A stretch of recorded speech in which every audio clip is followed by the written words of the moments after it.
Buen día a todos. Muchas gracias, doctor Irán Piña, por la presentación, por moderar este evento. Quiero iniciar con mi reconocimiento y gratitud, por supuesto, a quienes integramos esta red, porque he advertido un gran interés y una gran consistencia en las participaciones, una gran madurez, por supuesto, en las aportaciones que han hecho, y esto creo que nos nutre a todos. Desde luego también reconocer y agradecer.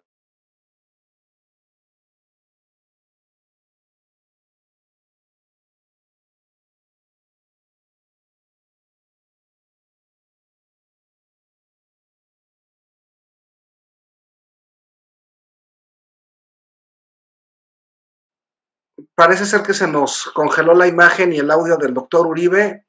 Vamos a esperar un instante a ver si la podemos recuperar.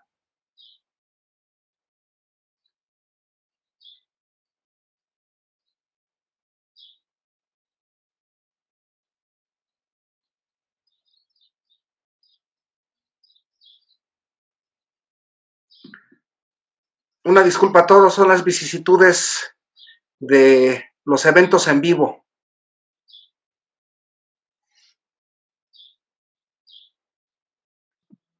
Adelante, doctor Uribe. Te hemos recuperado. Adelante. Esto como que se estaba redireccionando. Entonces decía que quiero relacionarlo con esta idea de interdependencia de los derechos humanos para asumir que se trata de derechos todos importantes, todos esenciales. Por eso creo en esta afirmación que más allá del léxico jurídico aplicable en este campo, no existen derechos humanos más esenciales que otros.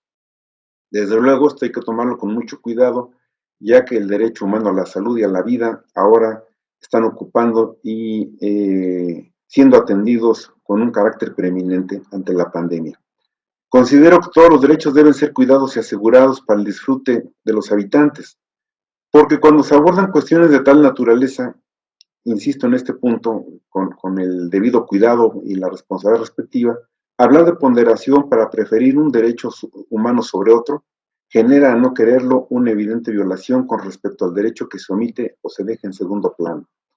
Esta cuestión que estoy mencionando tiene que ver con el tema de hoy, pues el derecho a la educación, el derecho humano a la educación y el derecho mismo de acceso a la educación tienen que ser estudiados y contrastados para establecer su naturaleza esencial que define y fortalece todo lo que incide en su ejercicio y disfrute para potenciar sensiblemente el desarrollo del ser humano. Su ausencia, por el contrario, igual incide, pero más bien en sentido contrario, para generar más rezago, más miseria, más pobreza y desde luego cancelar cualquier oportunidad de desarrollo y de capilaridad social para los jóvenes y los niños. Creo por esta razón que todo lo que se ha dicho hasta ahora en términos jurídicos, en términos del contexto social, económico, que circunda al tema de la educación, pues justamente lo que estamos refiriendo respecto a la pandemia tiene que ser valorado para poder atender esta cuestión en dos grandes planos. Primero, en las cuestiones eminentemente científicas que pueden configurar de mejor manera el derecho a la educación, y por otro lado, en tareas prioritarias para el corto y mediano plazo, desde luego para el largo plazo, pero por ahora en lo inmediato, para dar cuenta del cumplimiento cabal de estos principios que rigen al derecho a la educación, que internacionalmente se conocen como la disponibilidad, la accesibilidad, la aceptabilidad y la adaptabilidad. Estas cuatro ideas centrales tienen que ser llevadas a la vida cotidiana para que el derecho a la educación efectivamente pueda ser un tema al alcance de la mano de los ciudadanos y pueda también tener lugar como una cuestión necesaria para el asentamiento de otras ideas como las que a continuación voy a expresar. La accesibilidad está conectada con la democracia. Por esta razón me parece que la accesibilidad del derecho a la educación es fundamental en toda sociedad. La disponibilidad va también de la mano con igualdad y no discriminación. Y en esto, como ya ha sido referido anteriormente por mis colegas, me parece que esta preocupación respecto a la gran brecha digital que se ha abierto entre algunos mexicanos es un tema de enorme preocupación. En tercer lugar, la aceptabilidad se refiere a calidad. La adaptabilidad, en cuarto lugar, se refiere a pertinencia. Creo, por tanto, que es necesario, en medio de la pandemia, que el Estado pueda dar cuenta de tareas en dos sentidos. Por un lado, en las políticas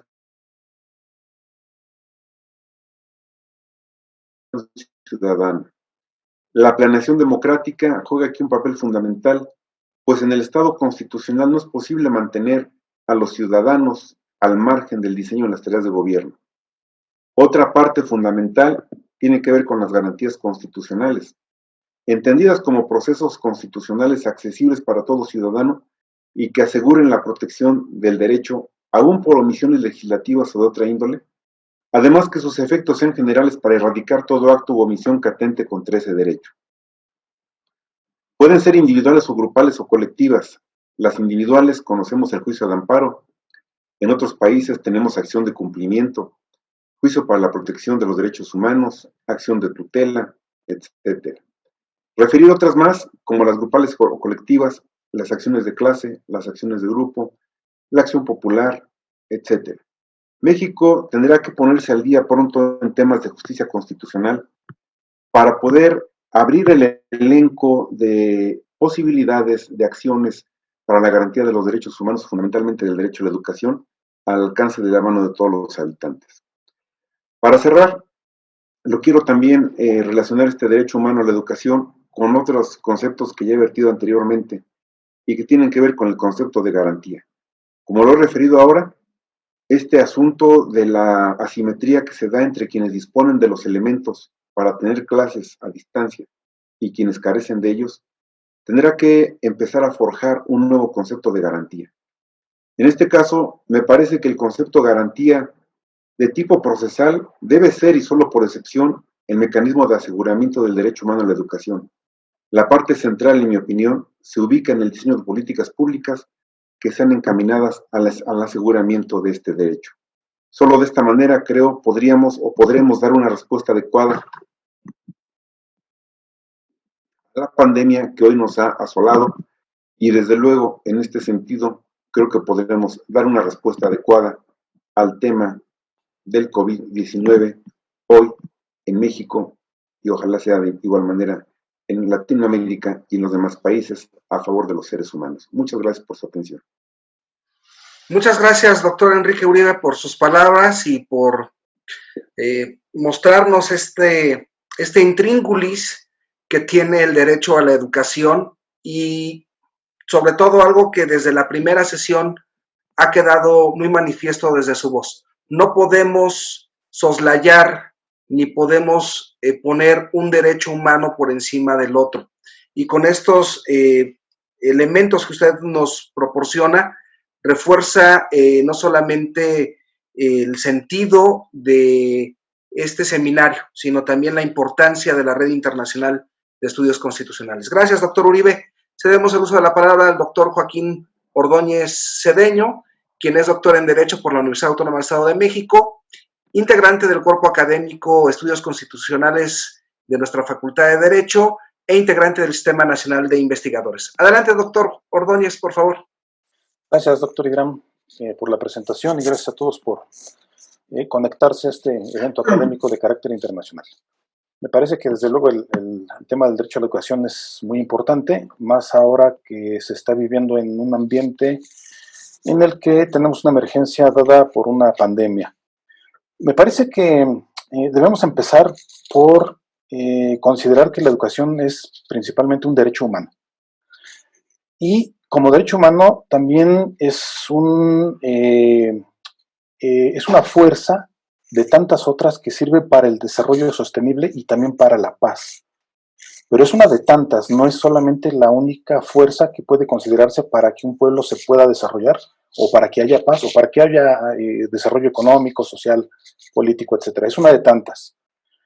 Tiene este elemento educativo tiene como objetivo dotar a las personas básicamente de conocimientos y competencias, pero también de valores que son necesarios para nutrir de una cierta dignidad a la vida de las personas, a la propia vida de las personas, y también a la vida de las personas que integran la sociedad en la que vive. Es decir, que se trata de una circunstancia en la que se está inmerso en un sistema, es sistémico, es un tema sistémico. La educación es una cuestión sistémica que afecta y que beneficia a todos, o que afecta o que perjudica a todos, ¿no? Puede beneficiar o puede perjudicar a todos. Definitivamente la educación sirve al hombre con un propósito específico, que es enseñarle a ser pensador libre a través de la ciencia y del conocimiento. Pero como ya dije, es solamente un indicador para el desarrollo, así como la fortaleza, por ejemplo, en las disposiciones constitucionales, que solamente son un indicador para ese desarrollo. Sería como invertir en educación para un pueblo que no se alimenta bien, por ejemplo, ¿no? De nada serviría tener, o de nada ha servido, incluso se ha demostrado, de nada sirve tener mucho presupuesto en materia de educación si es una educación que se está destinando a un pueblo que no se está alimentando adecuadamente, ¿no? De acuerdo con la UNESCO, esta pandemia ha impedido la escolarización de millones de niños alrededor del mundo, esto también ya se mencionó, y también la UNESCO dice que este número sigue aumentando. Los niños en edad escolar en países poco desarrollados tienen hasta 2 veces más probabilidades de no asistir a la escuela, según este organismo internacional. De tal manera que la interrupción de la escuela tiene graves repercusiones en la capacidad de aprendizaje de los niños, ya que entre menos tiempo se asista a la escuela, menos probable es que regresen, de acuerdo con algunos expertos. Se va empeorando, es decir, va siendo un círculo vicioso en el que si por cualquier circunstancia o por una emergencia como la que estamos viviendo, se evita o se obstaculiza que las personas, los niños o los educandos vayan a la escuela, este círculo vicioso provoca que entre menos vayan a la escuela, menos quieran ir a la escuela, ¿no? Es menos probable que regresen. De tal manera que la inexistencia escolar aumenta la aparición de otros problemas de carácter social, político, económico. Por ejemplo, el embarazo adolescente, la explotación sexual, violencia, criminalidad y una serie de problemas que todos ya conocemos, con lo cual se convierte en un círculo vicioso. Falta de educación, y esta falta de educación provoca otros problemas, como problemas económicos, problemas de violencia, de criminalidad, y estos problemas a su vez provocan que haya cada vez menos educación y que cada vez el círculo vicioso vaya aumentando. Eh, por eso, la educación debe ser una prioridad. Por supuesto, esto es algo que todo el mundo hemos dicho, debe ser una prioridad tanto política, social, económica, pero sobre todo debe ser una prioridad de carácter constitucional. Y debe ser una prioridad constitucional para las personas y para las familias también, pero no una prioridad constitucional como en la que vivimos, ¿no? En la que las constituciones flamantemente describen los derechos fundamentales y difícilmente o raramente o muy poco estos derechos fundamentales aterrizan en la realidad social. En el caso de la pandemia, en el caso del derecho a la educación en un medio como en el que estamos viviendo de pandemia, una de las medidas para corregir esto sería la virtualización de las clases, que también ya aquí se ha comentado. Pero esto enfrenta otros desafíos que están relacionados con la implementación de la educación remota, sobre todo en los niveles educativos más básicos, que entre más básicos es más amplia la población estudiantil y es más escaso el recurso que tiene la población estudiantil, y entonces el problema se agrava aún más. De por sí en México ya teníamos un problema grave con la educación, tanto de cobertura como de calidad, y también aquí ya se comentó del concepto de calidad, del concepto de excelencia. Ya teníamos problemas de cobertura y de calidad, incluso no solamente en los niveles básicos, sino incluso en los niveles superiores. Este problema ya de por sí generaba una desigualdad, pues con la pandemia la situación empeoró porque las tecnologías que podrían permitir que hubiera una suerte de continuidad en la educación no presencial no está al alcance de todos, lo cual provoca que se agrave aún más esa exclusión social y que se agudice más, aún cada vez más, esta desigualdad. La educación en México es deficiente y no presenta las condiciones y la infraestructura necesaria para enfrentar la pandemia y concluir los cursos en forma digital por las condiciones de desigualdad sociales y económicas. En consecuencia, no se podrán lograr los objetivos planteados incluso por organismos internacionales. De tal manera que me parece que el reto, como siempre, es no solamente tener una adecuada norma fundamental, una correcta norma fundamental expresada de manera adecuada en sendos documentos constitucionales, sino que además hace falta que esa norma fundamental sea aplicable a la realidad social. Y en este caso, hablando específicamente del derecho humano a la educación, que sea una realidad, que haya una conexión, una verdadera conexión entre lo establecido en la Constitución y lo que ocurre en la realidad social, en este caso, en la realidad educativa. Y por mi parte es cuanto. Muchas gracias. Muchísimas gracias, doctor Joaquín, por sus palabras. Cedemos el uso de la palabra a la doctora María de Lourdes González Chávez, a quien me permito presentar. Ella es doctora en Derecho por la Universidad Nacional Autónoma de México e integrante del Cuerpo Académico Estudios Constitucionales de nuestra Facultad de Derecho de la UAM. Adelante, doctora. Gracias, muy amable, por permitirme participar en este evento. En primer término, yo quiero empezar con lo siguiente. El nivel socioeconómico de un país depende en un 70 u 80% de la capacidad y de la formación de su población. Luego, entonces, pareciera que la educación es algo muy irrelevante, pero sin embargo es algo muy importante, porque de la educación depende la situación socioeconómica del país. Actualmente nosotros, como ya lo señalaron los anteriores colegas, hemos vivido un sistema educativo ancestro, antiguo, y en algunas partes copiado de la Declaración de los Derechos del Hombre. Y una de las características que muchas veces nos reclaman o nos reclamamos nosotros mismos es por qué los mexicanos son tan solidarios con el resto del mundo y no lo son con los habitantes de México. Por una copia que se hizo en el artículo 3 de la Declaración de los Derechos Humanos. Bueno, ahora, el problema es, en estos momentos, que nosotros tenemos un fenómeno de contingencia sanitaria y el ingreso, y apenas estamos ingresando a la era de la información. Entonces, esto nos provoca un grave problema. Primero, tuvimos que cerrar escuelas y convertir las casas o los hogares de las familias en escuelas. Y ese es un gran problema. ¿Por qué? Porque la educación formal de una familia de alto nivel es diferente a la de una familia de nivel medio, a una familia de nivel bajo y a una familia en estado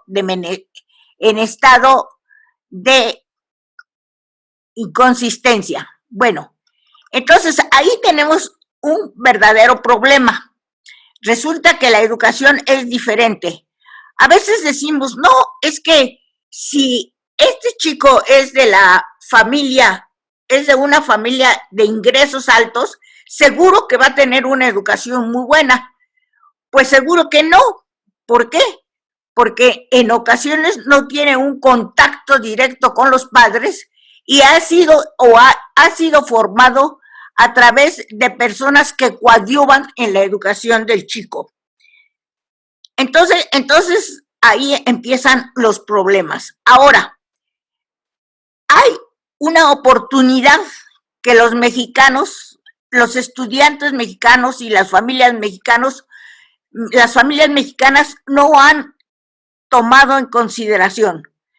Casi todo mundo tiene un teléfono celular y eso significa que de alguna u otra forma ellos tienen acceso a cualquier tipo de información. Sin embargo, si nosotros hacemos encuestas, las personas no ocupan el teléfono celular para elevar sus niveles de calificación, sino ocupan los teléfonos celulares exclusivamente para su diversión. Ahora, con respecto a la problemática que se generó a la luz del COVID y que hizo que muchas personas tuvieran que ingresar a los sistemas de información para seguir sus procesos de educación, ahí empiezan también muchas desventajas. Las desventajas de los chicos o de los niños que son de origen indígena y que además están siendo educados dentro de su lengua. Esa es una gran desventaja para esos niños. Otra desventaja es que los padres no están preparados para hacer educación en casa. Hay países, por ejemplo, como Israel, en donde existe una preparación muy fuerte de los padres para hacer la educación en la casa, en la familia. Pero en México no lo hay. Entonces existe ese gran problema. Tampoco existe un sentido de solidaridad en la familia. En las familias solidarias, los grandes educan a los que siguen, a los chicos, y los chicos a los pequeños, y así van educándose uno a otro. Tienen dos ventajas. Primero, la de nuevos conocimientos, y segundo, el reforzamiento de los conocimientos que ya han adquirido con anterioridad. Eso no se hace aquí en México. Con respecto a la educación a través de la informática, pues parece mentira, pero uno de los grupos más fuertes y que están más felices con estos sistemas de educación son las personas de la tercera edad, que no tenían nada mejor que hacer que esperar a que alguien llegara a su casa para tomar un café. Pero ahora no tienen tiempo de nada. ¿Por qué? Porque están en el curso de cómo cosechar, en el curso de cómo meditar, en el curso de cómo vender, en el curso de cómo... Y se han llenado de cursos y están felices de la vida porque todo el tiempo están en cursos. Y además, en las tardes, han tenido la atinencia de ingresar a los lugares donde están las actividades artísticas y recreativas culturales. Por ejemplo, bueno, van al Circo Soleil, van al ¿cómo se llama? Al ballet de Rusia, van a las presentaciones de Inglaterra y están fascinados. Pero frente a eso, hay unos niños a los que se les ha preguntado, ¿y tú cómo te sientes en tu casa? Ay, bien aburrido, ya no sé qué hacer. Ya ni mis amigos me escriben por el WhatsApp. Bueno, ¿y qué estás haciendo si tienes un teléfono celular? Nada, absolutamente nada, porque no están preparados para vivir un sistema de crecimiento. No están ni capacitados ni motivados para ese sistema de crecimiento. Entonces, eso es un grave problema. ¿Qué es lo que necesitaríamos nosotros? Lo que necesitaríamos nosotros sería, primero, haber educado a los padres para que fueran los profesores de casa. Segundo, haber educado a la familia para que hubiera una derrama de conocimientos del de más alto hasta el más bajo nivel. Y tercero, tener un acompañamiento serio de los profesores por conducto de los nuevos sistemas de la informática. Pero ahí también viene un problema. Muchos profesores ni los conocen ni tienen capacidad para esos sistemas de informática. Entonces, eso nos provoca graves problemas para la educación de los niños y de los jóvenes, que son el futuro, no es el futuro, son el hoy de México dentro de unos 3 o 4 años. Pues con eso quiero dejar ahorita el uso de la palabra a mis compañeros, les agradezco su atención y en la próxima hablo del teletrabajo. Muchísimas gracias, doctora González Chávez, por su participación y sobre todo por tan importantes y demoledoras, permítame calificarlo así, sentencias de lo que no estamos siendo ahora, sobre todo con los más jóvenes. Y lo que tenemos que hacer es una profunda invitación que nos hace usted para poder seguir mejorando como personas y mejorar nuestro entorno, porque también la casa es el espacio propicio para la educación. Seguimos en el uso de la palabra de la doctora Alejandra Flores Martínez, quien es doctora en Derecho por la Universidad de Zaragoza, España, e integrante del Cuerpo Académico Estudios Constitucionales de la Facultad de Derecho de la UAM. Adelante, doctora, buen día.